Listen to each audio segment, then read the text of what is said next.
Tayali exposes Esther Lungu and Makebi Zulu's secret war with HH and Ichitumbi. For weeks, whispers have been circulating across Zambia's political circles. Whispers of betrayal, of power struggles, and of a secret war brewing beneath the surface. Now, Chilufya Tayali has gone public, dropping explosive claims about former First Lady Esther Lungu, lawyer Makebi Zulu, President Hakainde Hichilema, and Amos Ichitumbi. What's really behind these revelations? Is Tayali exposing the truth, or fanning the flames of Zambia's most dangerous political feud yet? Tonight, we go beyond the headlines, into the alliances, betrayals, and motives driving this war. Good day, viewers. Welcome to another edition of the InspirAfrica official. I'm Nakash. I hope you've all had a productive week. As we approach the weekend, there's been quite a stir in Zambian political circles. And today, we're diving into a story that has captured national attention. Our lead story today, Chilufya Tayali's explosive revelations about what he calls the secret war between Esther Lungu, her spokesperson Makebi Zulu, President Hakainde Hichilema, and the very body they claim to honor, Ichitumbi, the remains of the late President Edgar Chagwa Lungu. Picture this. A nation waiting. A widow in Pretoria. A body in a morgue for over 5 months. And between them all, allegations of betrayal, political chess games, and a fight not over burial rites, but over power, legacy, and perhaps, something far more sinister. What happens when grief becomes a weapon? When the dead become pawns in a game of political survival? When a lawyer sworn to serve a family's interests begins campaigning for the presidency while their loved one lies unburied in a foreign land? Can a spokesperson truly represent a family when their eyes are fixed not on the grave, but on State House? What does it mean when the very people demanding dignity for the deceased refuse to grant that same dignity by bringing him home? Is this about honoring President Lungu's memory, or about keeping him hostage to ambition? And perhaps most troubling of all, who benefits from this prolonged standoff? Who profits when a nation is held in suspense, when a family is torn apart, when accusations fly faster than prayers? These are the questions Chilufya Tayali, the self-proclaimed public lawyer of the Public Court of Opinions, has dared to ask. And his answers have set Zambian social media ablaze.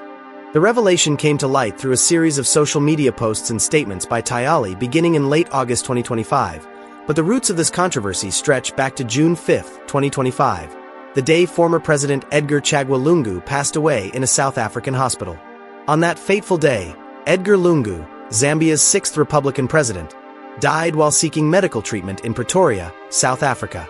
He was traveling under the name Tendai Manyaradzi, a detail that would later raise eyebrows and questions about identity verification. Within days of his death, what should have been a straightforward repatriation became a battleground. The Zambian government, led by President Hakainde Hichilema's administration, sought to bring Lungu's body home for a state burial at Embassy Park, in accordance with established protocol for former heads of state. But the family, led by widow Esther Lungu and represented by lawyer and spokesperson Makebi Zulu, refused. Their condition? President Hichilema must not preside over the funeral. He must not attend. He must send his vice president instead. On June 18th, the Attorney General of Zambia, Mulalo Kabesha, filed a lawsuit in the Pretoria High Court to prevent the family from burying Lungu in South Africa. The court ruled in the government's favor on June 25th, stating that Lungu's body must be repatriated to Zambia. The family appealed. Negotiations began. Regional leaders got involved. Promises were made, then broken. By July, the government's lawyers made an extraordinary request: permission to inspect and authenticate the body itself, raising questions about whether Edgar Lungu was truly dead, or whether this was an elaborate ruse. Throughout July, August, September, and October, Makebi Zulu gave interviews, appeared on podcasts, and made demands. But he also did something else. He began positioning himself to run for the PF presidency and, ultimately, for the Zambian presidency in 2026. It was in late August that Chilufya Tayali, once a fierce Lungu ally who helped architect the Alabwelapo comeback campaign, fired his first salvo. In a scathing post on August 28th, Tayali wrote, "The Lungu family don't want peace. But Makebi Zulu na Barester Bakwe are a problem." Tayali accused them of reactivating their court appeal instead of negotiating with the government. He claimed they felt more powerful than Edgar Lungu himself when he was alive, and were being arrogant and intractable. By early November, as the burial impasse reached its 5th month, Tayali's accusations intensified.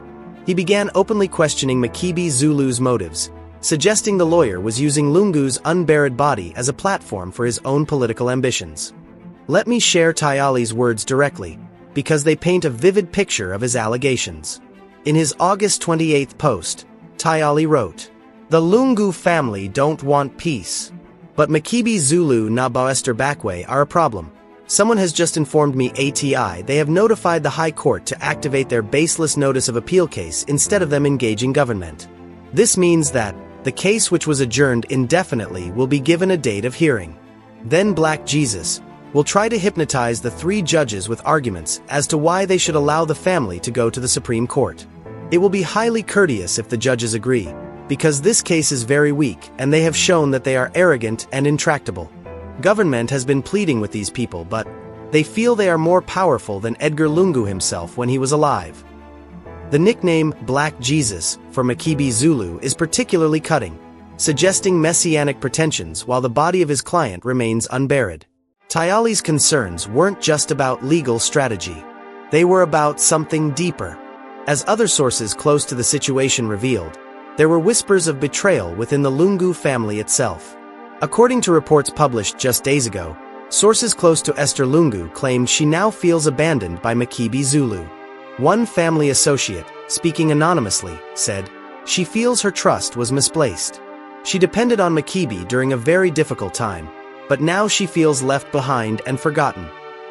The source continued, "Esther regrets not listening to the wise counsel of family members, friends, and church elders who had earlier warned her about placing too much trust in politicians with their own agendas. These sentiments echo what political observers have been noting for months. As one analyst put it, Makebi Zulu, who has in recent weeks made headlines for his political re-emergence following his return from Johannesburg, has not publicly responded to the reported sentiments from the former First Lady.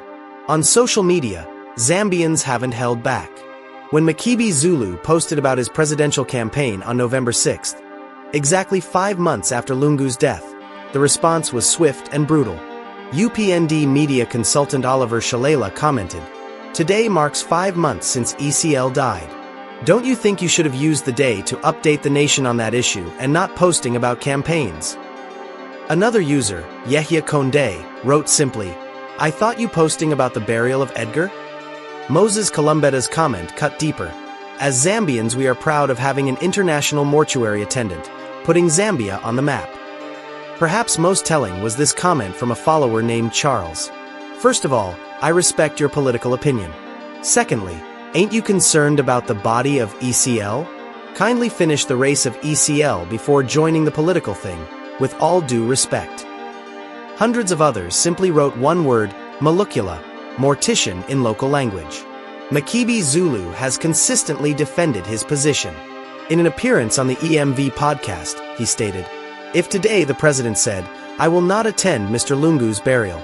I will hand over to the vice president, and we will give him his full honors and all. Tomorrow we would start off to come to Zambia. It is that simple." He added, "That is why we are saying let us pray for the government so that reason prevails over self or ego, and the wishes of the family are respected." But Tayali and others see it differently. They point to what they call conflicting messages. In court testimony, it emerged that Edgar Lungu himself wanted to be buried in Zambia. It was Esther who insisted on South Africa. Yet Makebi Zulu speaks of the family's wishes, as if they were unified. This controversy raises profound questions about loyalty, ethics, and the intersection of personal ambition with professional duty. The legal ethics question. Can a lawyer simultaneously represent a family in their darkest hour while actively campaigning to lead the political party their late patriarch founded? Legal analysts have raised serious concerns about conflict of interest. As one opinion piece in the Zambian Observer noted, how can Makebi Zulu be expected to faithfully represent the Lungu family, including members like Tasila Lungu, who herself may harbor political ambitions, while simultaneously pursuing his own political agenda within the same party structure? The piece continued, If indeed Makebi is receiving payment from the Lungu family for his legal and spokesperson duties, then ethical questions must be asked. Is he honoring that responsibility, or is he subtly diverting attention and resources to bolster his political career? The political calculation. From President Hichilema's perspective, this isn't just about protocol. It's about sovereignty. As one government supporter noted, "What I don't understand are the people who support such characters like Mr. Makebi Zulu. It's like they don't know that such demands are actually usurping state power." The UPND administration has maintained that it has full respect for Lungu's legacy and has offered all state honors due to a former president. But they argue, and court documents support this, that established protocol dictates how former presidents are buried, and that protocol cannot be hostage to personal grievances. The opposition fragmentation. Interestingly, this saga has exposed deep fissures within the opposition. While some PF members rally behind Makebi Zulu, others, including Tayali, see him as an opportunist exploiting tragedy for personal gain. Sean Tembo, Given Labinda, and other opposition figures have maintained a careful distance from the burial controversy, focusing instead on party reorganization ahead of 2026 elections. The human cost. Lost in the political theater is a simple human tragedy. A widow who, by multiple accounts, is exhausted and heartbroken. Sources report that Esther Lungu has broke down in tears and confided to church leaders that she is tired with the funeral of her husband and that she is ready to allow the state to give her late husband a befitting send-off in Zambia. If these reports are accurate, they paint a picture of a woman trapped between competing pressures: political advisors telling her to hold firm, her own weariness, and the weight of keeping her husband in a morgue for over 150 days. The precedent concern. Constitutional experts worry about the broader implications. If a former president's family can dictate who may or may not preside over a state funeral, what precedent does this set? Does it mean that every future head of state's burial becomes subject to their family's political preferences? As one commentator noted, this is not about Edgar Lungu anymore. It's about whether we are a nation of laws and protocols, or whether personal vendettas can override constitutional order. The unspoken suspicion. Perhaps most disturbing are the conspiracy theories that have gained traction. The government's request to inspect and authenticate the body, a highly unusual move, has fueled speculation about whether Lungu is actually dead, whether the body in the morgue is his, or whether something more elaborate is at play. These theories may seem far-fetched, but they've been given oxygen by the fact that Lungu was traveling under an assumed name when he died, and that the family has resisted allowing state representatives to view the body. Thank you for watching this special report on InspirAfrica Official. What we're witnessing is more than a burial dispute.